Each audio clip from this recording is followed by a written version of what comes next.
الحمدللہ رب العالمین والصلاة والسلام علی رسولہ الکریم محمد وعلی آلہ واصحابہ اجمعین.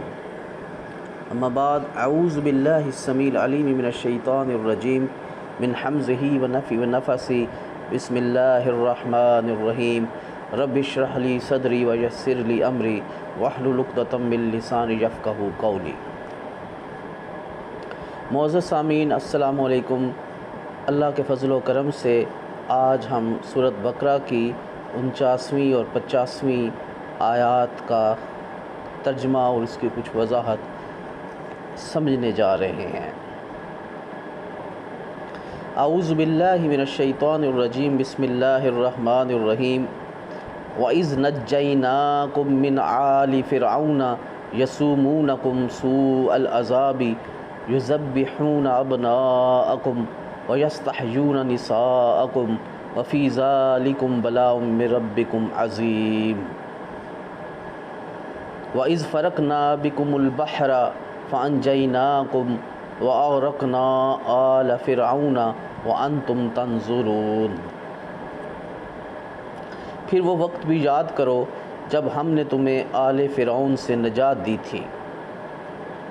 یہ لوگ تمہیں سخت دکھ دیتے تھے، تمہارے بیٹوں کو تو ذبح کر ڈالتے تھے اور تمہاری عورتوں کو زندہ رہنے دیا جاتا تھا، اور تمہاری اس حالت میں تمہارے رب کی طرف سے ایک بڑی آزمائش تھی. اور وہ وقت بھی یاد کرو جب ہم نے تمہاری خاطر سمندر کو پھاڑ کر اس میں راستہ بنا دیا تھا. اس طرح ہم نے تمہیں تو آل فرعون سے نجات دے دی اور ان کو اس سمندر میں غرق کر دیا. وَأَنْتُمْ تَنظُرُونَ، اور یہ سب کچھ تم دیکھ رہے تھے. فرعون کی بنی اسرائیل کو تعذیب کی وجہ. فرعون نے ایک خواب دیکھا تھا جس کی تعبیر اس کے نجومیوں نے یہ دے دی تھی کہ بنی اسرائیل میں ایک شخص پیدا ہوگا جو تمہیں اور تمہاری سلطنت کو غارت کر دے گا.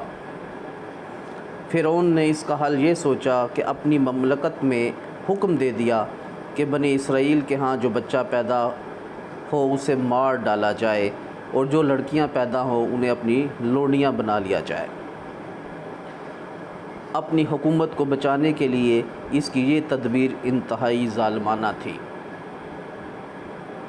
مگر جو کام اللہ کو منظور تھا وہ ہو کے رہا، اور فرعون کے سر پر چڑھ کر ہوا. موسیٰ علیہ السلام پیدا ہوئے. پھر اللہ تعالیٰ نے فرعون کے منہ پر جوتا مار کے موسیٰ علیہ السلام کی پرورش بھی اس کے گھر میں ہوئی. واللہ غالب علی امرہ ولکن اکثر الناس لا یعلمون. وہی ہوتا ہے جو منظور خدا ہوتا ہے، اور واللہ خیر الماکرین، وہی بہتر تدبیریں کرنے والا ہے. انسان بنیادی طور پر اس وقت غفلت کا شکار ہو جاتا ہے اور ظلم کا بھی شکار ہو جاتا ہے جب وہ سمجھتا ہے کہ تدبیر میری ہے اور کارگر بھی یہ ہوگی، جبکہ حقیقت میں کارگر ہونے والی جو تدبیر ہے وہ اللہ ہی کی ہوتی ہے. یہاں موسیٰ علیہ السلام کی پیدائش کا ذکر ہے، اور اسی طرح یوسف علیہ السلام کو ان کے بھائیوں نے کنویں میں پھینکا، اور ان کے بھائیوں نے تو اپنی طرف سے جان چھڑا لی ان کو کنویں میں پھینک کر، لیکن دوسری طرف اللہ بھی تدبیر کر رہے تھے. اگر اللہ کی تدبیر کا اگر ان کو علم ہو جاتا تو وہ دیکھتے اور ان کو یہ پتہ چل جاتا کہ اس کنویں میں جانے والے کو سلطنت مل جائے گی، بادشاہت مل جائے گی، اور تو سب سے پہلے انہوں نے خود اس کنویں میں چھلانگ لگانی تھی. واللہ خیر الماکرین، اللہ ہی بہتر جو ہے وہ تدبیر کرنے والا ہے. یہاں پر بھی ہم یہ دیکھ رہے ہیں کہ واللہ غالب علی امرہ ولکن اکثر الناس لا یعلمون، اس کا امر ہی غالب رہنے والا ہے اللہ رب العزت کا، لیکن اکثر جو لوگ ہیں وہ چیز یہ نہیں جانتے ہیں۔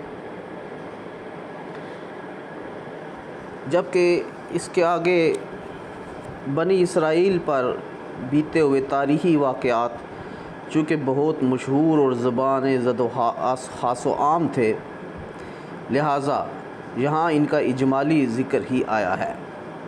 البتہ بعض دوسرے مقامات پر ان کی تفصیل بھی بیان کر دی گئی ہے۔